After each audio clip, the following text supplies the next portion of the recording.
Mario যখন দরজা knock করছে, সিসিলিও ফ্ল্যাট খুলছে না, দরজা খুলছে না, তখন মারিও নিজের ডুপ্লিকেট চাবি দিয়ে ঘরের ভিতরে ঢুকে যায় এবং সিসিলিও বেরিয়ে এসে দেখে যে মারিও ঘরের ভিতরে ঢুকেছে। সে চিৎকার করা শুরু করে, তুমি কেন আমার বাসায় ঢুকেছো, আমি চিৎকার করবো, তাড়াতাড়ি বেরিয়ে যাও। কিন্তু মারিও বলে, তোমার সাথে দুটো কথা আছে, আমার কথা বললে আমি বেরিয়ে যাব। কিন্তু সিসিলিও তার কোনো কথা শোনে না এবং চিৎকার চেঁচামেচি করতে থাকে। তখন মারিও এক সময় তার দুই হাত দিয়ে সিসিলিওর গলা চেপে ধরে এবং সিসিলিও আরো জোরে চিৎকার করার চেষ্টা করে এবং নিজেকে ছাড়ানোর চেষ্টা করে। যতই আর মারিও আরো জোরে তার গলা চেপে ধরে, ততক্ষণ পর্যন্ত তার গলা চেপে ধরে রাখে যতক্ষণ পর্যন্ত না সিসিলিওর বডি নিস্তেজ হয়ে যায়, চিৎকার বন্ধ হয়ে যায়। এক সময় সিসিলিওর হাত পা ছোড়াছুড়ি এবং চিৎকার করা বন্ধ হয়ে যায়। তখন মারিও নিশ্চিত হয় যে সিসিলিও মারা গেছে।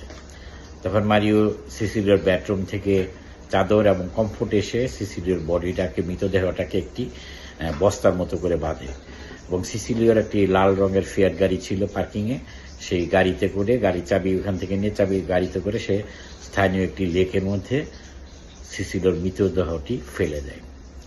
আসুন বিস্তারিত ঘটনাটা জেনে নিচ্ছি।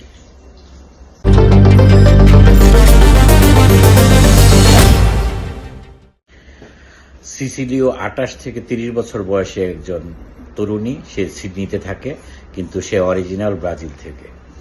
তো একদিন সে কাজ শেষ করে যখনই বাড়ি ফিরবে, তখনই দেখতে পায় তার কলেজ জীবনের বন্ধু, ব্রাজিলের কলেজ জীবনের বন্ধু মারিওকে। এবং মারিও তাকে চিনতে পারে, ডাক দেয়। তখন তারা দুজনে গিয়ে একটি কফি শপে যায়, কফি শপে গিয়ে গল্প করে এবং সিসিলিও জানতে পারে যে মারিও নতুন এসেছে, তার কোনো জব নাই। আর অন্যদিকে সিসিলিও তো ভালো একটি জব করত, তার নিজের ফ্ল্যাট ছিল, নিজের গাড়িও ছিল। তো এভাবে তাদের সাথে দেখা সাক্ষাৎ চলতে থাকে এবং এক সময় তারা সিসিলিও মারিওর প্রেমে পড়ে যায় এবং তারা ডেট করতে থাকে। তো ডেট করার পরে এবং তারা পাশাপাশি চেষ্টা করে মারিওকে একটি কাজে ঢুকিয়ে দেওয়ার জন্য, কিন্তু কোনোভাবে বলে মিলছিল না, মারিও কাজ পাচ্ছিল না। তো এক সময় সিসিলিও মারিওকে বলে, তা আমার তো নিজের ফ্ল্যাট আছে, গাড়ি আছে, তো যেহেতু তারা ডেট করতেছিল, প্রেমের সম্পর্ক ছিল তাদের, তো তুমি আপাতত আমার বাসায় চলে আসো। তো ওখানে থেকে দুজনে মিলে আমরা তোমার জন্য কাজ খুঁজবো এবং আমরা তো ভালোবাসি। তো মারিও সিসিলিওর ফ্ল্যাটে চলে আসলো, কিন্তু ভালোই যাচ্ছিল তাদের দিনকাল। কিন্তু হঠাৎ করে সিসিলিও লক্ষ্য করলো যে মারিও অ্যাকচুয়ালি খুবই অলস টাইপের একজন মানুষ, তার কাজ করার কোনো ইচ্ছেই নেই, সে কোথাও রেজিমি জমা দেয় না এবং সিসিলিও তাকে বিভিন্ন জায়গায় কাজের জন্য নিয়ে যায়, সে বলে এই কাজ ভালো না, এটা না সেটা না, কোনোভাবেই সে কাজ করার জন্য রাজি না। এবং সে অনেক করে চেষ্টা করার পরে দেখলো যে অ্যাকচুয়ালি মারিও খুবই অলস টাইপের একজন পুরুষ, সে কোনো কাজকর্মে আগ্রহী না, তার কোনো বন্ধু বান্ধব নাই, সারাদিন এই সিসিলিও ফ্ল্যাটেই পড়ে থাকে। এবং আস্তে আস্তে সে সিসিলিও বিরক্ত হয় এবং একসময় সিসিলিও লক্ষ্য করে যে মারিও তো কোথাও যায় না, কোনো কাজকর্ম করার চেষ্টাই করে না, বরং সিসিলিও যদি দেরি করে বাসায় ফিরে বা কোনোভাবে দেরি হয়, তখন সিসিলিওকে কন্ট্রোল করার চেষ্টা করে, তুমি এত রাত করে বাড়ি ফিরছো কেন, এটা কেন সেটা কেন। তো আস্তে আস্তে সিসিলিও মারিওর উপরে বিরক্ত হয়ে যাচ্ছিল এবং অতিষ্ঠ হয়ে যাচ্ছিল। অতিষ্ঠ হয়ে ঠিক 1 বছরের মাথায়, তাদের সম্পর্কে 1 বছরের মাথায়, সিসিলিও একদিন মারিওকে সোজা জানিয়ে দেয় যে আমি তোমার সাথে ব্রেকআপ করছি, তুমি আমার ফ্ল্যাট থেকে চলে যাও, তোমার পথ তুমি দেখো, আমার পথ আমি দেখবো। কিন্তু মারিও সিসিলিওকে বোঝানোর চেষ্টা করে যে তো খুব শীঘ্রই একটা কাজ নেবে, কিন্তু সিসিলিও বুঝতে পারে যে মারিও একজন অলস এবং সে খুব ভায়োলেন্স এবং সিসিলিওর জীবন কন্ট্রোল করার চেষ্টা করতেছে এবং তার ফোন এবং ল্যাপটপের ভিতরে সে পাসওয়ার্ড দিয়ে ঢুকে তার সবকিছু দেখে এবং ওগুলা নিয়ে ঝগড়া করতেছে। তো সিসিলিও যখন বলে যে তুমি আমার ফ্ল্যাট থেকে চলে যাও, উই আর ব্রোকড আপ। সো কিন্তু মারিও তার কথা শোনে না, ফ্ল্যাট থেকে যায়ও না। তো অতিষ্ঠ হয়ে সিসিলিও বুঝতে পারতেছিল না কি করবে। সো সে ভাবলো, আমি যদি আমার বাসা থেকে চলে যাই তাহলে নিশ্চয়ই মারিও বাসা থেকে চলে যাবে, তখন আমি আমার বাসায় চলে আসব। তো যে এভাবে সিসিলিও তার ফ্রেন্ডদের বাসায় চলে যায়, কিন্তু লক্ষ্য করে মারিও তার ফ্ল্যাট ছাড়ে না এবং ওখানে থাকে। তো এভাবে করে সেটা অতিষ্ঠ হওয়ার কারণে বা তাদের যে টক্সিক রিলেশনশিপের জন্য সে বাসায় আসতে ভয় পাচ্ছিল। তো তার নিজের ফ্ল্যাটে আসতে ভয় পাচ্ছিল। তো এক সময় সে দেখা যায় বন্ধুর বাসায় কতদিন থাকবে, সে হোটেলে থাকা শুরু করে। তারপরেও মারিও তার ফ্ল্যাট ছেড়ে যায় না। তো সে বিভিন্নভাবে ফোনে বলতে থাকে, তুমি আমার বাসা থেকে চলে যাও, আমি আমার বাসা থেকে আসবো, কিন্তু তাও শুনে না। তো এক সময় যেহেতু সিসিলিও সিডনিতে থাকতো, অস্ট্রেলিয়ার সিডনিতে থাকতো, এক সময় সিসিলিও অতিষ্ঠ হয়ে এবং মানসিকভাবে এতটা বিপর্যস্ত ছিল, সে তার বন্ধু পার্থ, সিডনির ঠিক অপোজিটে অস্ট্রেলিয়ার আরেক শেষ মাথায় পার্থ ছিল, পার্থ চলে যায়।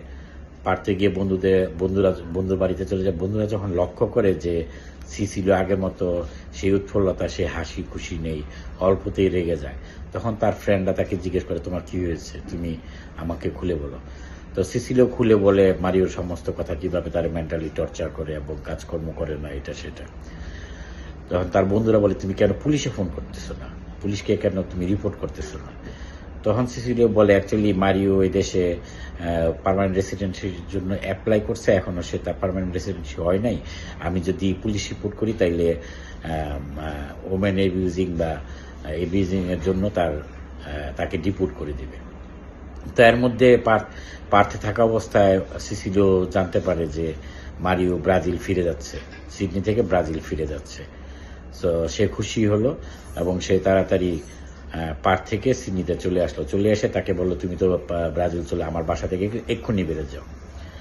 তো এভাবে মারিওকে একরকম জোর করে তার ফ্ল্যাট থেকে বের করে দেয়। তো ওইদিকে মারিও ছিল অলস, অকর্মণ্য, কোনো কাজকর্ম ছিল না, এমনকি তার কোনো বন্ধু বান্ধব ছিল না, এমনকি তার কোনো থাকার জায়গাও ছিল না।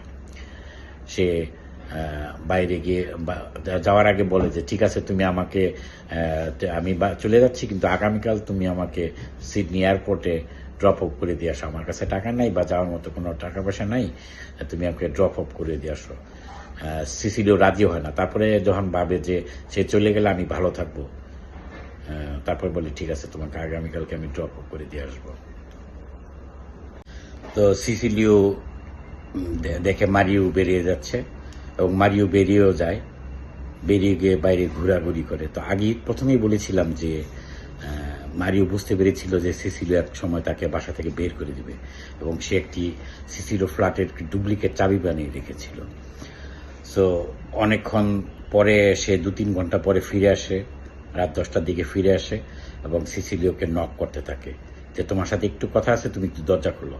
কিন্তু সিসিলিও কোনোভাবেই দরজা খোলে না এবং সে জানিয়ে দেয়, তোমার সাথে আমার কোনো দেখা হবে না, আগামীকালকে তোমাকে আমি এয়ারপোর্টে ড্রপ অফ করবো, এখন চলে যাও।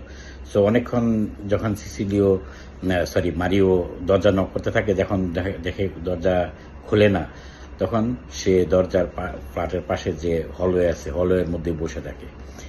এভাবে 3-4 ঘন্টা সে ওখানে বসে থাকার পরে রাত গভীর হলে সে এক সময় নিজের সিসিলিও ফ্ল্যাটে যে চাবি তৈরি করে রেখেছিল ডুপ্লিকেট, সেটি দিয়ে খুলে সিসিলিও ফ্ল্যাটে ঢুকে।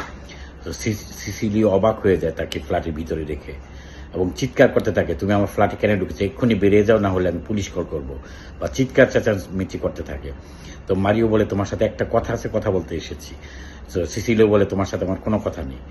তো এর মধ্যে এক পর্যায়ে চিৎকার চেঁচামেচি করতে থাকে এবং মারিওকে ঘর থেকে বের করার চেষ্টা করে। তখন মারিও তার 2 হাত ধরে সিসিলিওর গলা চেপে ধরার পরে সিসিলিও আরও বেশি চিৎকার করার চেষ্টা করে এবং নিজেকে বাঁচানোর জন্য হাত ছোড়াছুড়ির চেষ্টা করে। আর এদিকে মারিও আরও জোরে তার গলা চেপে ধরে রাখে, ততক্ষণ পর্যন্ত গলা চেপে ধরে রাখে যতক্ষণ না তার হাত ছোড়াছুড়ি, চিৎকার চেঁচামেচি বন্ধ না হয়। একসময় সিসিলিওর বডি নিথর হয়ে যায়, মুখ দিয়ে কোনো শব্দ বের হয় না, হাত পা ছোড়াছুড়ি করে না, মানে সে মারা যায়। তো তখন মারিও সিসিলিওর বেডরুম থেকে চাদর এবং কমফোর্ট এনে তার বডিটাকে পেঁচায় একটা বস্তার মতো তৈরি করে সিসিলিওর যে একটা ফিয়াট গাড়ি ছিল, লাল রঙের ফিয়াট গাড়ি ছিল, গাড়িতে করে সে ড্রাইভ করে সিসিলিওর ফ্ল্যাটের কাছে একটি লেক ছিল, লেকের মধ্যে তার বডিটা ফেলে দিয়ে চলে আসে। তো চলে আসার পরে পরের দিন চলে আসে। এর মধ্যে সে যখন সিসিলিও মারা যায় তখনই সে সিসিলিওর ফোনটা যেটা ফিঙ্গার দিয়ে লক করা ছিল সেটা মৃত সিসিলিওর ফিঙ্গার লাগিয়ে আনলক করে সিসিলিওর মাকে এবং তার ফ্রেন্ডদেরকে মেসেজ পাঠায়, টেক্সট মেসেজ পাঠায় যে আমি ব্লু মাউন্টেনে বেড়াতে যাচ্ছি কিছুদিনের জন্য এবং ওইখানে হাইকিং করব এবং ওইখানে ক্যাম্পিং করব। সো ওইখানে নেটওয়ার্ক থাকবে না, আপনাদের সাথে আমার যোগাযোগ হবে না। সো এভাবেই সে টেক্সট পাঠায়। মারিও সিসিলির বডিটাকে স্থানীয় যে লেকের মধ্যে ফেলে এসে সে ফিয়াট গাড়িতে ফিরে এবং তার ফ্ল্যাটে এসে তার সমস্ত কাপড় চোপড় এগুলো ওয়াশিং মেশিনে ধোয় এবং যত এভিডেন্স ছিল ফ্ল্যাটের মধ্যে সব কিছু মুছে ফেলার চেষ্টা করে। মুছে ফেলে একসময় তার ওই দিনই ফ্লাইট ছিল ব্রাজিলে। সো একটি উবার ডেকে সে এয়ারপোর্টে যাওয়ার পথে যে ওই লেকের মধ্যে যে একটা ব্রিজ আছে, ব্রিজের পাশে যাওয়ার সময় যে মারিওর সিসিলিওর যে ফিয়াট গাড়িটা ছিল, গাড়ির চাবিটা সেই লেকের মধ্যে ব্রিজে যখন আসে তখন লেকের মধ্যে ছুঁড়ে ফেলে দেয়। তো এটা উবার ড্রাইভার লক্ষ্য করে এবং একসময় সে মারিও ব্রাজিল চলে যায় এবং সে নিশ্চিত থাকে যে আমি এখন মুক্ত, চিন্তামুক্ত। তো এর মধ্যে পরের দিন দুজন বয়স্ক কাপল এরা লেকের মধ্যে যে ছোট্ট নৌকাগুলো আছে, ওই যে একজন বসা যায় এরকম দুজনে দুইটা নৌকো বাইতেছিল। তো সামনে গিয়ে তারা একটা ভাসমান কিছু দেখতে পায় বস্তার মতো এবং দেরি না করে তারা সিডনি পুলিশকে কল করে। তো সিডনি পুলিশ চলে এসে লাশ উদ্ধার করে আইডেন্টিফাই করতে পারে যে এটা সিসিলিওর বডি এবং তারা তাদের মতো করে ইনভেস্টিগেশন শুরু করে। তো যেটা ফার্স্ট ওয়ার্ল্ডে যেটা হয়, সবাই কিন্তু কোনো ছেলে মারা গেলে তার বউকে অথবা কোনো মেয়ে মারা গেলে তার হাজব্যান্ড বা তার বয়ফ্রেন্ড বা তার এক্স বয়ফ্রেন্ডকে সন্দেহ তালিকা প্রথমে নিয়ে আসে। সো ওইভাবে সিডনি পুলিশও তার বয়ফ্রেন্ড, যেহেতু তার এক্স বয়ফ্রেন্ড ছিল না, বয়ফ্রেন্ড মারিওকে সন্দেহ তালিকায় আসে এবং বিভিন্ন সিসিটিভি ফুটেজগুলো তারা দেখতে থাকে এবং নিয়ে তারা দেখতে পায় যে রাতের বেলা একটা কাঁধে কিছু একটা নিয়ে মারিও ফিয়াট গাড়িটার মধ্যে রাখে এবং একসময় ফিরে আসার পরে যে তার পায়ের মধ্যে লেকের বালু লেগেছিল ওগুলো সেই লেগ প্রিন্টগুলো তারা কালেক্ট করে একসময় মোটামুটি তারা নিশ্চিত হয় যে মারিওই সিসিলিওকে হত্যা করেছে। তো তাদের মতো তারা ইনভেস্টিগেশন করতে থাকে সিসিটিভি ফুটেজ এবং সিসিলিওর ফ্ল্যাটের বিভিন্ন আলামত থেকে তারা তাদের মতো ইনভেস্টিগেশন করে মোটামুটি নিশ্চিত হয় যে এটা মারিওরই কাজ। সো তারা পরের দিন সকালবেলা সিসিটিভি ফুটেজে দেখতে পায় যে পরের দিন সকালবেলা সে একটা উবার এসে সিসিলিওকে নিয়ে গিয়েছিল। তো উবার ড্রাইভারকে তারা কল করার পরে উবার ড্রাইভার জানায়, ওই নাম্বার প্লেট দেখে কল করে এবং উবার ড্রাইভার জানায় যে হ্যাঁ এইরকম দেখতে এই লোকটাকে, যেহেতু উবারের মধ্যে তার নাম থাকে, ওখানে মারিওর নাম ছিল। সো হ্যাঁ এরকম একটা লোককে সে এয়ারপোর্টে ড্রপ অফ করছে এবং সে যাওয়ার পথে ব্রিজের মধ্যে একটা চাবি ফেলে দিয়েছিল। সো সিডনি পুলিশ তাদের মতো করে এয়ারপোর্টে করে জানতে পারে যে মারিও ওই দিন ব্রাজিল চলে গেছে।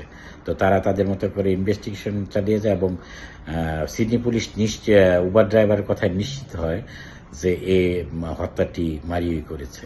তো তাদের মতো করে তারা সিডনি পুলিশ উবার ড্রাইভারের কথা মতো ওই ব্রিজের নিচে ডুবুরি পাঠিয়ে মানে ওই চাবিটি উদ্ধার করার চেষ্টা করে, কিন্তু সহজে চাবিটি খুঁজে পায় না। প্রায় 2 সপ্তাহ ডুবুরিটা মানে উদ্ধার কাজ চেষ্টা করার পরে চাবিটি উদ্ধার করে এবং সমস্ত এভিডেন্স জোগাড় করে। কিন্তু এর মধ্যে কিন্তু মারিও সিসিলিওকে হত্যার পর ব্রাজিল চলে গেছে। সো মারিওকে ব্রাজিল থেকে আনা একটা সময় সাপেক্ষ ব্যাপার। তখন অস্ট্রেলিয়ান পুলিশ সমস্ত এভিডেন্সগুলো জোগাড় করে কালেকশন করে ব্রাজিলের আদালতে সেগুলো প্রেরণ করে। ব্রাজিলের আদালতে প্রেরণ করার পরে ব্রাজিলের আদালত এবং ব্রাজিলিয়ান পুলিশ সেটাকে আবার ইনভেস্টিগেশন করে এবং প্রমাণিত হয় যে মারিও সিসিলিওকে হত্যা করেছে। সো ঠিক 2 মাস পরে, ঠিক 2 মাস পরে ব্রাজিলের পুলিশ সেই সিসিলিওকে অ্যারেস্ট করে, গ্রেফতার করে এবং গ্রেফতার করে কোর্টে চালান করে। তো কোর্টে চালান করার পরে মারিও সমস্ত তার দোষ স্বীকার করে নেয় এবং সে কাঁদতে থাকে এবং মাফ চাইতে থাকে। কিন্তু আদালত দীর্ঘ শুনানির পরে রায় দেয় সিসিলিওকে 25 বছর কারাদণ্ড। তো এটি ছিল অস্ট্রেলিয়ার একটি ঘটনা। তো এরকম আরও গল্প নিয়ে আপনাদের সামনে, সত্যি ঘটনা নিয়ে আপনাদের সামনে চলে আসবো। তো সাথে থাকুন। ধন্যবাদ সবাইকে।